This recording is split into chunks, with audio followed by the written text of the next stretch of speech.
Good day, everyone. My name is Mac Villarin. I am from BSPT1A, and we're going to talk about utilitarianism. So, what is utilitarianism?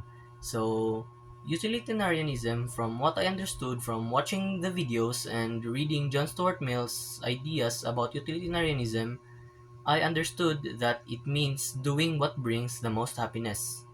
So, what do I mean by this? So, actions are right when they cause happiness and wrong when they cause pain. And in utilitarianism, consequences is what matters. It does not matter what your intentions were, even if it's good or bad. So, do I agree with Miller? Personally, I don't fully agree with him because I believe that intentions also matter. Because sometimes people do something and they have good intentions but things don't turn out the way they planned.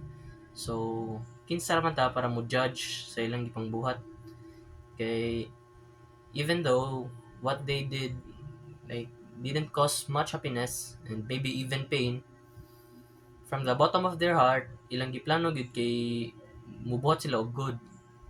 So personally, I think morality should also include why a person does an act. Kay intentions man sad good kay mo kuan po siya ba nga kay what type of person ang usa ka tawo kay it's not always about the good nga nabuhat sa usa ka tawo nimo para maka-decide ka kung good ba siya or bad kay lahi-lahi gid biyang tawo niya what kay baw if nagplastik-plastik ra sila para mobuhat og good ra nimo yan kuan. So, I think intentions matter as well. So, even though I don't fully agree with utilitarianism, I still apply it in my daily life. So, example ani kay kanang mo sakay kog tricycle unya nay mo sakay nga tigulang.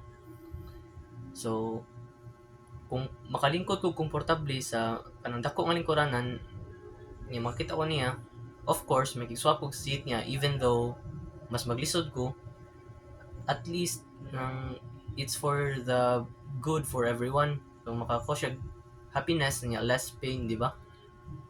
Another example of this kay kanang after class mo arrange kog chairs, mo punit og basura and so di ba small kontra ni siya mga small things pero these choices kay mo follow gyud sa idea of utilitarianism nga doing what leads to most good for others.